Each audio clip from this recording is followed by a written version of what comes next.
I think some of us humans put out a lot of information that brings people in, and unhappy people don't want to see happy people. They don't. They really do not want to do it. They do not want to see happiness coming from your happy ass. Roll me, Mac.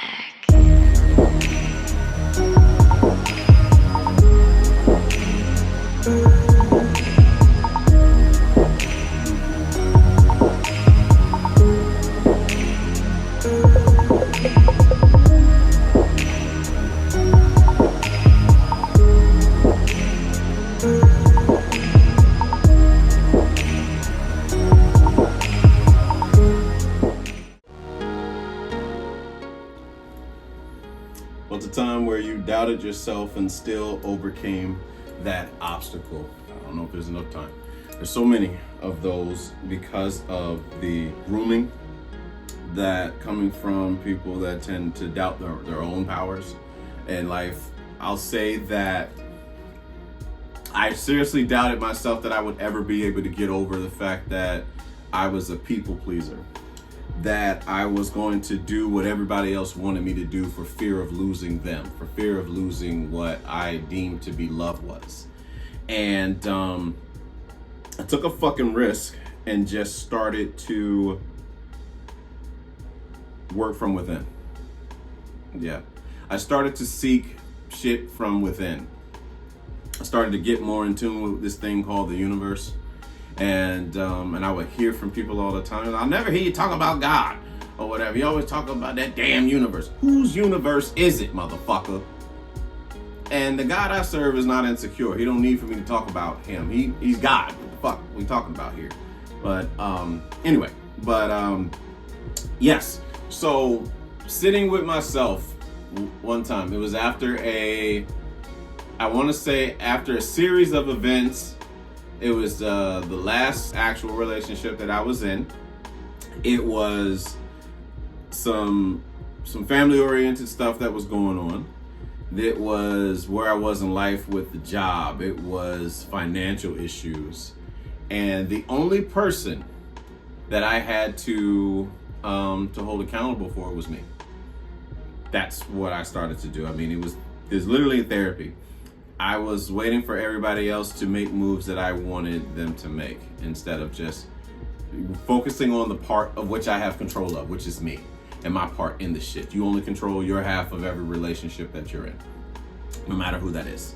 And as far as taking part and being somebody that was going to enable someone I was going to walk on eggshells to appease somebody else's own insecurities about themselves. And I just got tired of the shit. I really did. I just made a decision that I was gonna be done with this shit. And if it meant that I was going to lose or return people rather back to the universe, if I was going to return people back to where they came from, then so be it. And so like when in that situation, I became somebody I've never seen before. I gained a sense of confidence that I never felt before. I became somebody that I'd never seen. I mean, if I look back at myself in my 20s and saw myself now, I'd have been like, I no way in hell would think that I would become this person that has the poise, for the most part. For the most part, don't get me wrong. I could slip up from time to time, especially if it's someone that I really do value. I can slip up into my old ways can come out for that, especially when it comes to love and like a stable form of it. You know what I mean? Like it's a bit of a challenge. So triggers come out from time to time. But when it comes to like just taking on life, man, the way that I believe that I do it now, I'm just like, whatever, fuck it.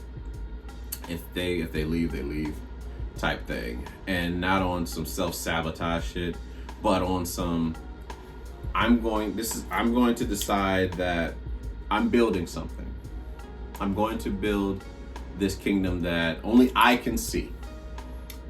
And there are gonna come times where what I see is not what everybody else can see. And I'm not responsible for the version of me in their minds, as far as what they may want me to do at the time. But everything will make sense looking back. But a lot of people are gonna come into life and a lot of people are going to leave the life. You know what I'm saying? Like they're gonna serve their purpose within the story, and then they're going to be returned back to the universe. But they will be blessed in the process, because that's what I've designed this thing to do in my mind. You know what I'm saying? Like, you're going to be improved from the experience that you have. You know what I mean? Because that's what I aim to do every day, is to improve the person that I am. So it's only right that when you've been blessed, you pass it on type thing. But in that scenario, I would say that because I did not believe, I really thought I was going to be a bitch for the rest of my life. To make people happy, have people around me, make people laugh and shit, be the class clown, be the fucking clown for everybody, be the court jester, be the nice guy, be anything that would keep people around me. But you lose respect in that regards. You know what I'm saying? Yeah, you lose respect in that regards. And I realized that I started to earn respect when I started to stand on something, some principles, if you will. I pissed some people off along the way, and that's okay. And because, when you set boundaries, it reveals the people that were benefiting from you not having them. So, I would look at a situation like that where I doubted myself, but I still overcame the obstacle. That's definitely one of them. Another situation where I doubted myself and I overcame that obstacle, I'd probably say like leaving the place that I grew to call home, which was a home away from like Virginia, that is. So Miami, and like for good, for like seeking out to do bigger things. And so I would say that having the courage to leave on your own, like leaving all the friends that you've made, all the places that became your places from living there, and all the, again, just the energy of, a level of comfort, the comfort zone. And when you leave your comfort zone, man, and when you get so groomed into it, there's a sense of anxiety that comes about probably on a day-to-day basis, right? And you anticipate that the world's not going to be kind to you in some way, shape, or form. So I would sit with myself, right? And I'd ask myself, is this really going to turn out successful for me? In a sense of like moving on to try to have a different lifestyle, to improve a lifestyle, to just go with an idea of I read this book, the book changed my life.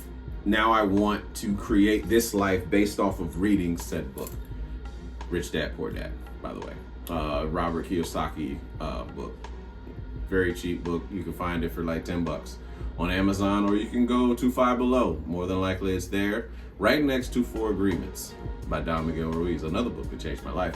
But like in those moments, fear comes in and it's like, oh, well, don't you just want to start a family and do things like that? Or do you want to continue to pursue this idea, this vision, this dream, if you will, that you've been working towards for some time? And there are days where it doesn't look like it's going, I made the best decision. There are days where I feel that way. I wonder, did I put so much time in this shit? And then the universe, God and his universe, will send a signal, will send a sign, and it'll show me, it's just a reminder. I'll look at my phone, it'll be 11:11. I'll get in my car, it'll be 11:11. I will see 2222 on my phone. I will see I just see 11:11. And for me, I just believe that it's a reminder that you're on your path, regardless of how it feels at the time, and moving forward with it. And I want this to really be like an inspiration to not just myself, but anyone who sees this, who thought about doing something, who thought that shit was crazy, that that you want to go out and achieve said goal, long-term goal, short-term goal, that you take that shit and you just say, fuck it, I'm going out there and I'm going to do it. I'm going to apply for that job. I'm going to go to Hollywood to try to make it. I'm going to try to be in a band. I'm going to go back to school. I'm going to leave that job. I'm going to leave that toxic relationship. I'm going to try to get in a relationship, whatever it is, whatever the fuck you're feeling that you've been sitting on. I would hope that from watching, experiencing, and seeing, you know what I'm saying, like this particular topic, that it inspires you to say, fuck what everybody else is thinking. Go ahead and become that DJ you've been thinking about being. You know what I'm saying? Like, yeah, don't get me wrong, a 9 to 5 is safe, but will it be fulfilling is the question. You want your life to mean something. I mean, it doesn't really have to mean something. You just have to live, truth be told. But I find it to be pretty a big dopamine kick by living a fulfilled life, if you will, based off of a goal that you had set for something, regardless of what anyone says about you, regardless about who supports you, regardless of who comes into your life, regardless of who uses you for the time being, and then they take what they needed and they get the fuck on. We all play a part of everybody's story, is what I'm saying. So in those situations where I left my comfort zone, and I went to Georgia for a little bit. It was kind of rocky up there. That's definitely where I felt like, oh shit, I done came here and caught COVID. I'm working in a toxic environment at work. Did I make the best decision?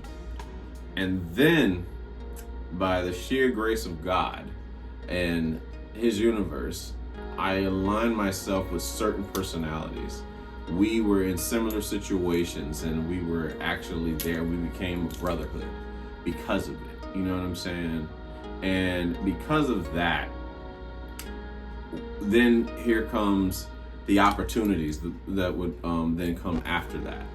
So I look at that situation of being there and then being in a position to where all the things that the very thing that I set out to do was able to, that particular goal was able to happen, to continue on this journey that we're on. You know what I mean? Me, my fears, my conscience, the universe, and the ancestors that ride behind me, you know what I mean, on this thing. There's obviously God, of course, you know, with his universe. So it's a joy to be a part of it. It's a joy to experience all these things. There were 2 moments in my life where I felt like I'm done, I'm dead, this is it. I'm not able to go anymore. I really don't even want to live anymore. And then finding the fucking courage to say, fuck that shit, fuck the pity party, nobody's coming to save you. And deciding to just have boundaries, have healthy boundaries. Do your best to not project your insecurities onto others. Be the force that you needed. Be the person you needed growing up. Nobody's coming to save you. No longer get out of child mode and see yourself as a man. Men have boundaries. Men are respected. You know, you can be a boy all you want, and you can be disrespected as a boy. You can earn respect as a man. It's a choice that we as men have to decide. You know what I mean? And I'm thankful to a lot of people that shared knowledge along the way. People that I know personally and people that I know through, you know, authors and I would say mentors from YouTube and stuff like that. But those are 2 opportunities that I was able to overcome that I really didn't believe I could do it.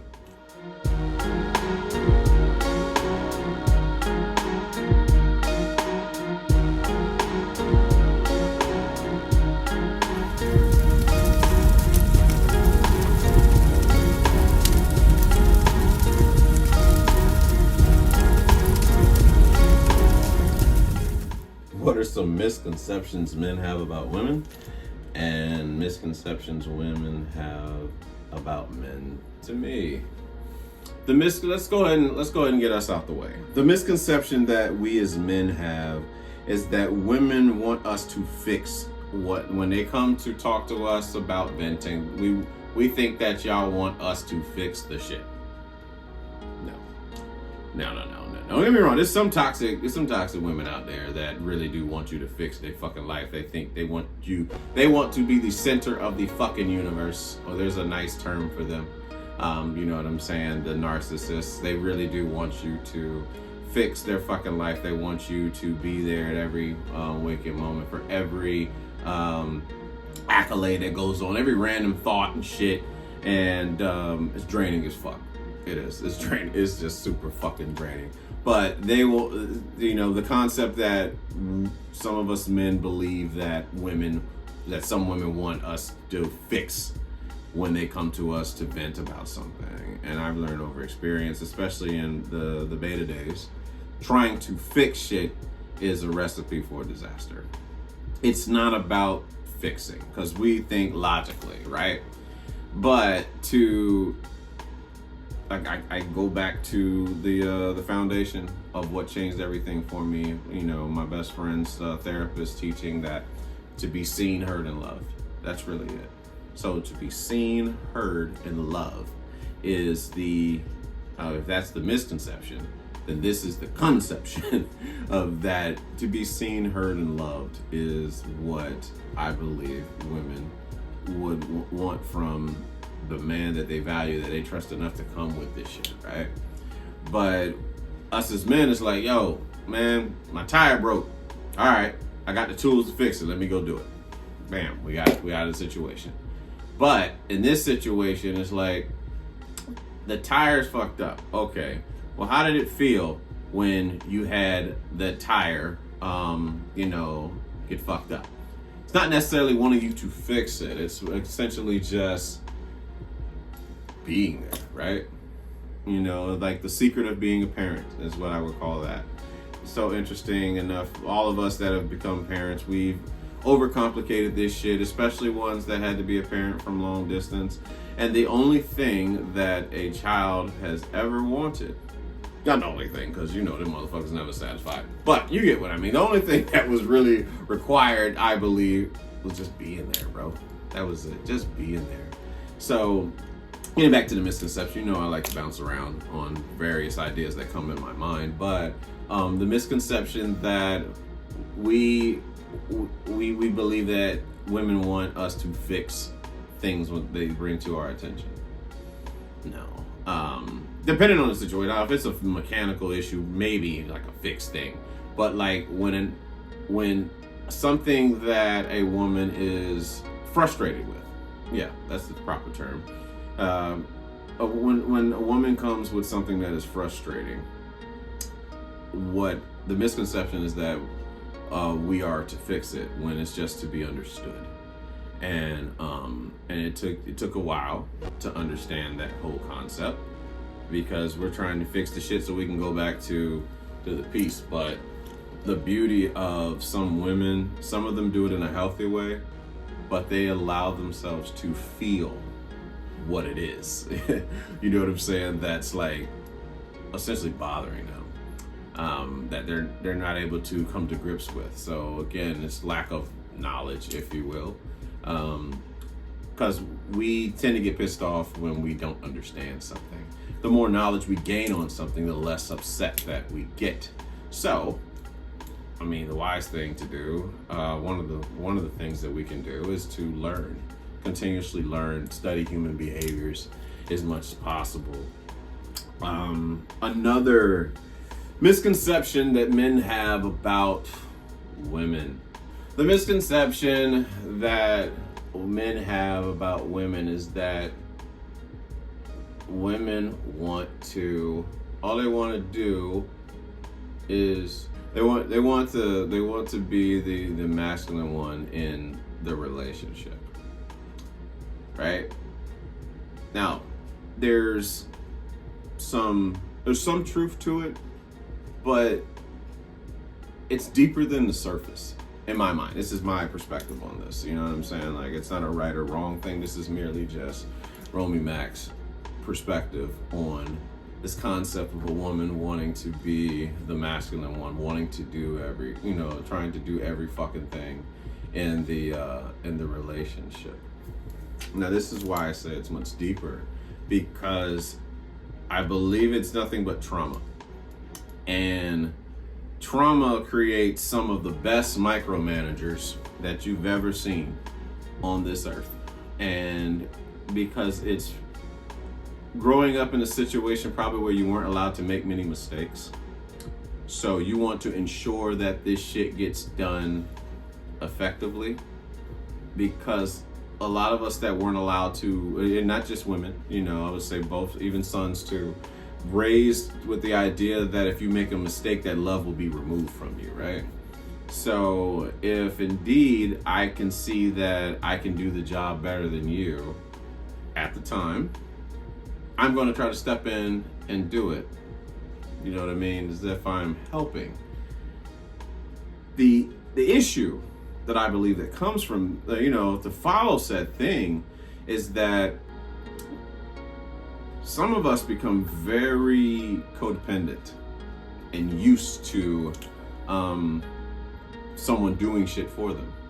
And after a while, you trying to help turns into resentment, because now it's expected for you to do it and not me as the masculine one in the relationship.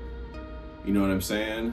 And there's this misconception that women want to do everything. They don't trust you to lead type thing. I truly do believe that it's rooted in fear. It's fear of shit not getting done, used to having to be the only one to do things. So it's like, move out the way, I'll take care of it to get it out, to get it done. You know what I mean? Save us time type thing.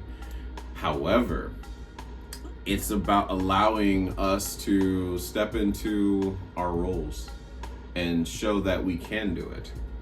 And if indeed you still feel like you're not able to do said role, let's say a man stepping in and doing his part in the family, if he's not able to do said role, then obviously, based on how hypergamy works, you're going to find the next runner-up that can. That's attractive. You know what I'm saying? That you deem to be attractive. So it's like, You may not do it immediately. A religion might keep you in a marriage where you're stuck in that position where you feel like you're doing everything as the woman.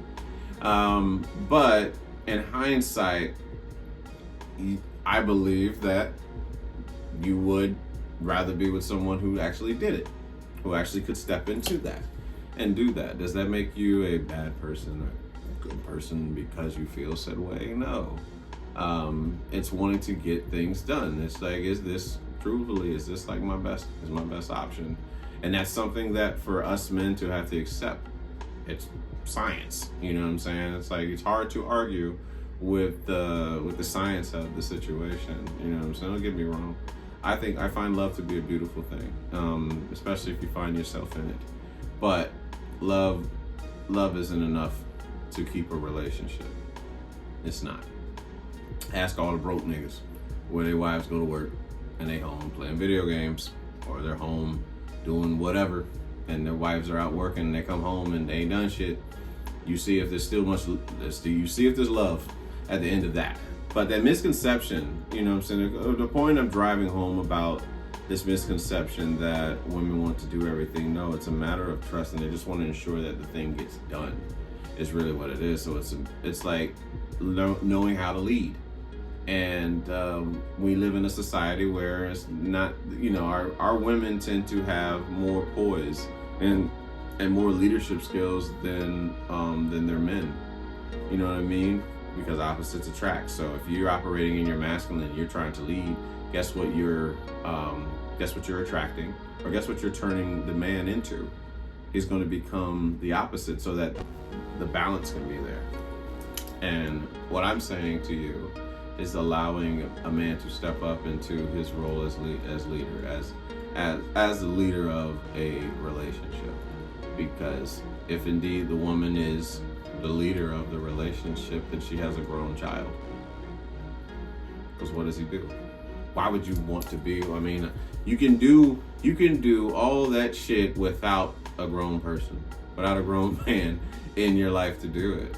But if you're afraid to be alone, of course you'll have just any man, any male. I'll call that a man. I'll just say any male, you allow him to do what he does. And you're okay with being the mom to everybody and feel all the stress from being the boss at work, coming home, being the boss in your own home, everybody turning to you for ideas. Who do you turn to for direction? You just sit with it. Or you hide somewhere and cry so no one can see you. And then you come back out and perform to the best of your ability. I'm just saying, these things happen. You know, again, my perspective. But moving on to women and their misconception about men. And one misconception that I believe women have about men is that when we're out, and let's say it's like an attractive woman. Let's say you're at the beach. Let's say you're in Miami. Let's go home. Right? You're on South Beach and spring break time. And it's a lot of titties and asses and thighs and tattoos and some things out there, right? Some women in their insecurities really do believe that man is still thinking about that bitch he just saw, an hour ago. We won't even remember that motherfucker in 10 seconds. And be like, oh, you might talk, like if you with your boy or some shit, like, yo, you see that shit? And that's it. It's literally like seeing a nice car on the, it's like seeing an attractive car on the highway. Bro, you see that fucking yellow Lamborghini right there? That is it. That doesn't take anything away from the love that this man may have for you. And it doesn't take anything from the hate that he may have for you, depending on your relationship.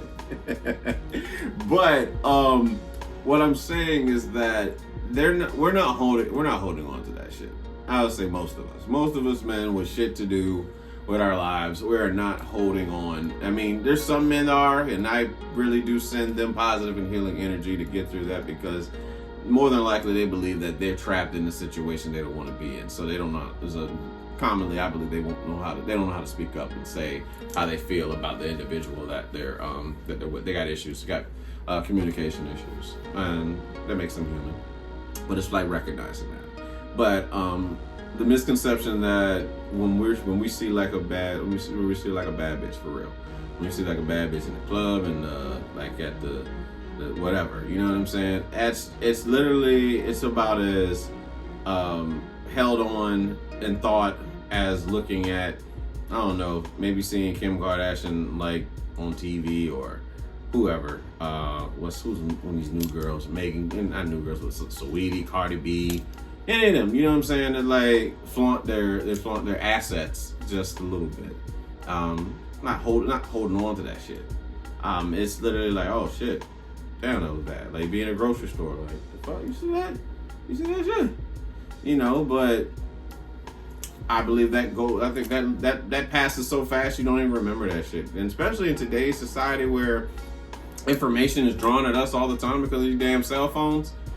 I don't even remember half the storylines that happened last week. You know what I'm saying? I mean, shit, we done already forgot about the LA fires. And I don't mean the people. I'm just saying the story itself is like, damn, that shit was last week. And it just feels like it was so long ago, but literally it was last fucking week. You know, like when the story was like being presented is what I'm saying. But we're not forgetting about the LA people. You know, definitely for everybody that's going through that right there, you just happen to come across this. We here at Ask Rome are definitely with you, sending positive and healing energy in regards to whatever you may be dealing with over there. But getting back to the point, yeah, we're not holding on to that shit. Another misconception about women may have over a misconception that women have about men. We do not give a fuck about how many degrees, what your career is. I mean, some do. I've been talking recently with some homies and they're like, yeah, I can't deal with no broke chick no more. And I understand that concept, but what I'm saying is that the love that a man has for you, like when he truly loves, some of us do a lot of plan, you know what I'm saying, trying to figure this dating shit out and life shit out for ourselves. But I'm telling you, when a man loves you, like, you know what I'm saying, like the crust of your ass, not your literal ass, but literally that too, everything all inclusive. Like when a man loves you, you know what I'm saying? He does not give a fuck about what you do for a living, in a sense. Only from a mental health standpoint. I'll say that for me. Because certain jobs, you know, based on what they pay, is given to certain mental health, you know what I'm saying, recipients is what we'll call it. But a man, I don't believe a man cares. You know, I don't believe me. Like for me as a man, I don't care. Like you could be a PhD, you can get a PhD. I love that for you. But it's not making you, I would say, more profitable when it comes to attraction, because we're looking at the feminine.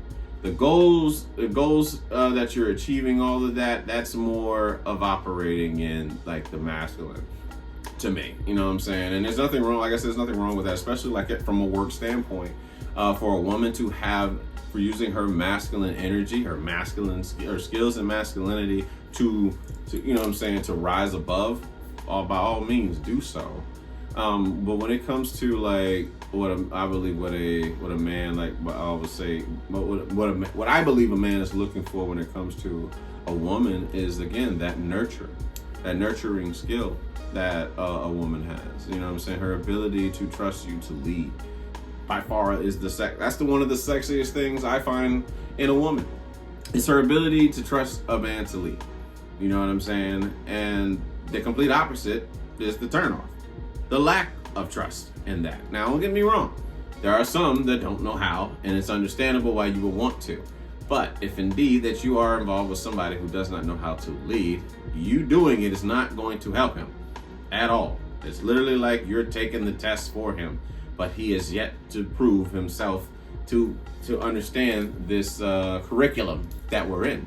But yeah, a man is not going to, like, again, a woman's ability to operate in her femininity changes every fucking thing. And I get it. You're afraid, some are afraid to show their feminine side because they don't want to be taken advantage of. Well, I can tell you this. You operating in your masculinity is already setting you up for failure anyway, because you're going to attract a man that operates in his feminine. So that's going to lead to you being resentful. That's going to lead to you being the man in the relationship. And because opposites attract, period, point blank. And that's just the way it rolls. And some of us wouldn't know what masculinity is unless we saw it in a man. And some of us wouldn't know what femininity is unless we saw it in a woman. So it's understandable. Have grace with people. They're doing the best they can. But there's a certain feeling you get, man, when you have that balance of masculine energy and feminine energy between man and woman. So when you have that, man, like,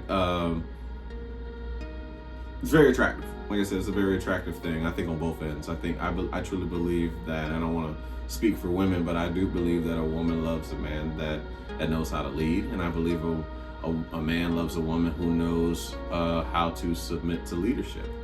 I think that goes hand in hand. But it's about having these skills, though. The skills the skills to do so. And some of us don't have them. And it's like learning how to do so. That's why, you probably shouldn't be dating if you don't know how to lead. You shouldn't be in a relationship if you don't know how to lead, especially for you as a man. Otherwise, you're going to become a grown-ass son. And women are not attracted to children.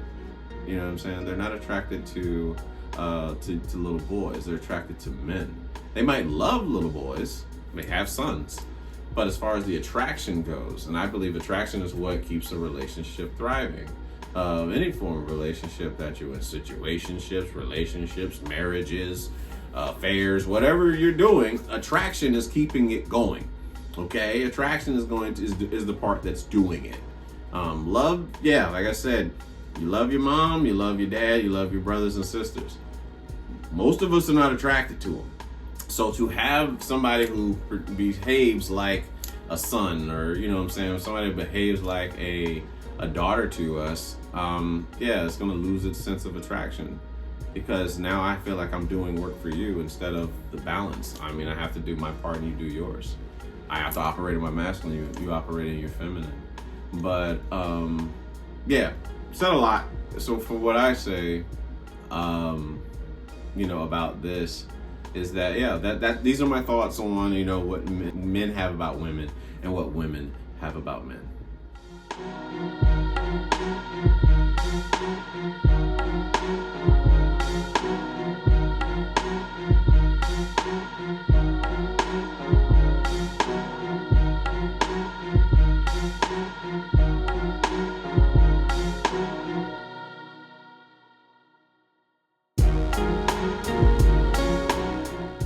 What's a movie that you wanted to live out as a kid? Hook. I really wanted to be Peter Pan's ass so bad. I really did. Like the scene where he realizes that he's Peter Pan and he goes up, does like the thing with the Roman Reigns finger to the top and flies up. I was like, yo, Robin Williams is the coolest guy ever. I mean, for those of us who grew up with Robin Williams, I mean, he was our childhood. Him and John Williams, Steven Spielberg, you know what I'm saying? Like they were part of our childhood moments. Like, you know what I'm saying, of a lot of things. And I saw Hook. I liked the dinner scene where, they pretended like that they was eating shit. He was getting pissed off. Him and Rufio get into it. They go back and forth. And then finally Peter starts playing with them, and then all the food that revealed, just see, like, I don't even know if that was real shit, but them damn pies with the various colors look like whipped cream or buttercream. Hopefully it's buttercream, because I prefer buttercream over whipped cream as far as cakes goes. So anybody knows, whipped cream, buttercream over whipped cream. But like the pork thing that was there, the big ass turkey legs, it just looked so dope. Another movie that was a movie I wanted to live out, Richie Rich. Richie Rich with Macaulay Culkin. He had a McDonald's inside his house. McDonald's was everything to a kid. When you're little, he had money galore. He had a gang of video games. He had an arcade galore. You know what I'm saying? All he just wanted to do was have friends. He just wanted to play baseball. He ain't want nothing. You know what I'm saying? Like, I got all this money and shit, but I just want to play baseball with y'all. You know what I'm saying? And so like I wanted to live out those things, you know, because I was big into video games. I was like, man, he got a whole arcade, and he got a McDonald's inside his house. Like he's living a life, if you will. So movies that I wanted to live out as a kid: Hook and Richie Rich.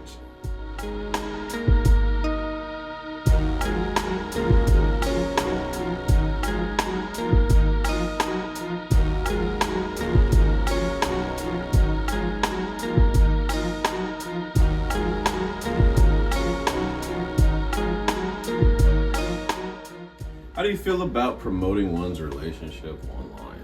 Truth be told, I'm not for it. Because when you love something, you protect it, right?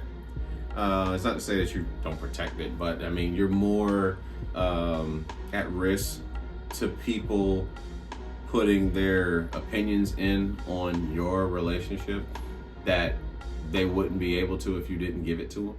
You know what I'm saying? It's a private life, not a public life, is how I see it. So, I mean, as far as the concept of having, you know, your business put out there. Again, look at the entertainers and how even they, like, people feel so compelled inside people's lives. I mean, I was listening to TikTok recently, and they're talking about whoever's relationship. If that was your relationship, you'd be mad as fuck. Motherfuckers just saying random shit about your relationship. And what are we trying to prove here by even speaking on it? Is my question. You know what I mean?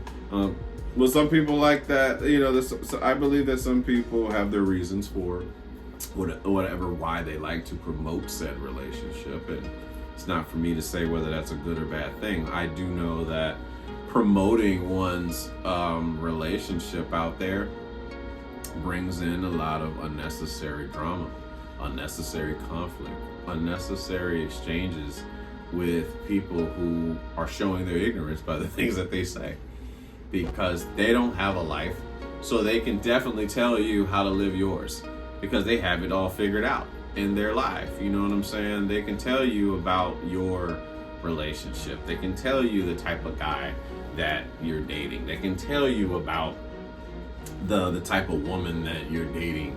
And you know what I'm saying? And they wouldn't be able to tell you shit had you not put it out there. Poor baby Travis Hunter.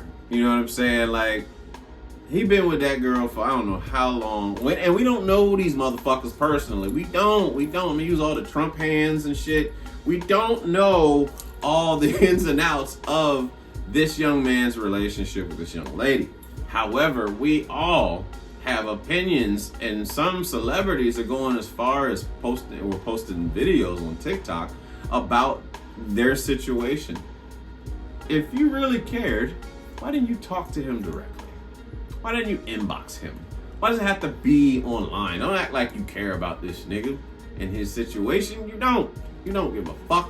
You're I believe, using that platform to make shit about you. You know what I'm saying? And that's another thing. It's like when we tend to put our business out there and we talk about our relationships, motherfuckers project their insecurities onto you.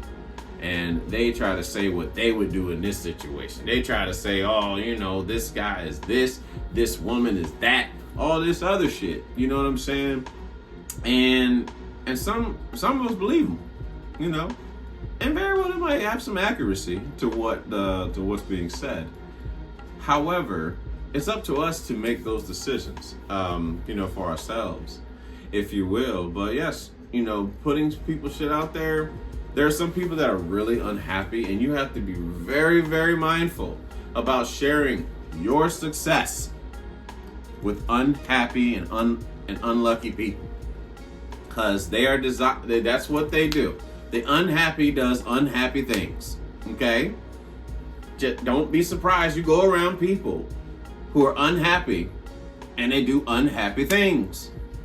Just like, don't be surprised when you get around successful and happy people, they do successful, happy things. Yep, say it like that. Successful and happy things. You know, happy things. One word, motherfucker, happy things. But, like, don't be surprised when you get around people who who pride themselves on self-sabotage.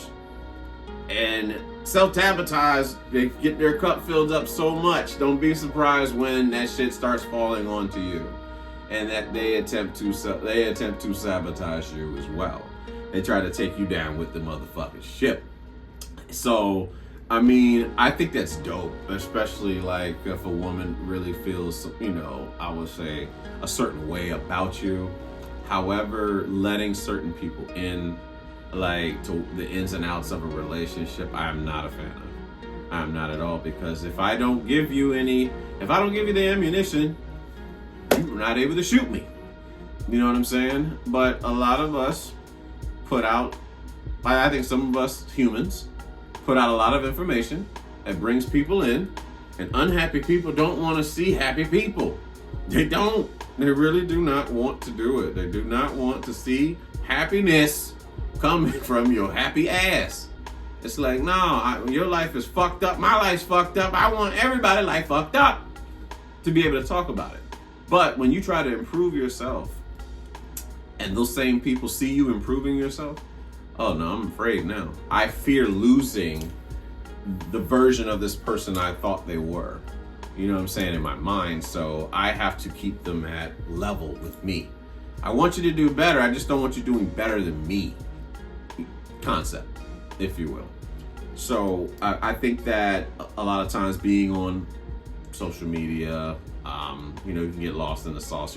Our egos get the best of us, and it's like, look what I got. Look at this. It's like how, God rest his soul, what's the little boy, Pop Smoke, and him putting his location up, showing money and shit. It's the same thing. Something of value. He had something of value that other people wanted, and they were willing to kill him to get it. And that is how I believe some people are with your success. They are willing to sabotage your fucking success to ensure that they get what they want, which is you're not doing better than me. So I look at some of those situations where some people put their all their information, not say all their information, well, some people do put all their information, but let's just say some of their information about their personal lives on like social media, and then people having opinions. Now, it's one thing where you're posting shit. It's another thing when you're not prepared to deal with the criticism that comes from said people that have commented about your shit. They wouldn't be able to criticize you if you didn't give it to them. That's how I see it. You know what I'm saying? So it's like understanding that your private life is private and your public life is public, whatever you choose that to be. But when you love something enough, you value it. You don't want your kids out there, you know what I'm saying, like on things, you're very, some of us are very protective, especially like if you're in the entertainment business. They don't put a lot of their kids out there. Don't get me wrong, there's some entertainers obviously we know about, Blue Ivy and Kim's kids and all that shit, but for the most part, a lot of entertainers' kids are being protected because they're of value and they don't want anything to happen to them. That's my perspective of why I believe they do it. I don't want to speak for them, but the way I have my unconscious assumption is that's the reason why they do that. But that's how I feel about people posting shit online about their relationships. It's not, like I said, it's neither a good or a bad thing. But every decision we do in life comes with a consequence, and those are sometimes the consequences. But nevertheless, I'm done. I've said a lot on this episode. I appreciate you watching, but that's it. I'm out. Good night, kids.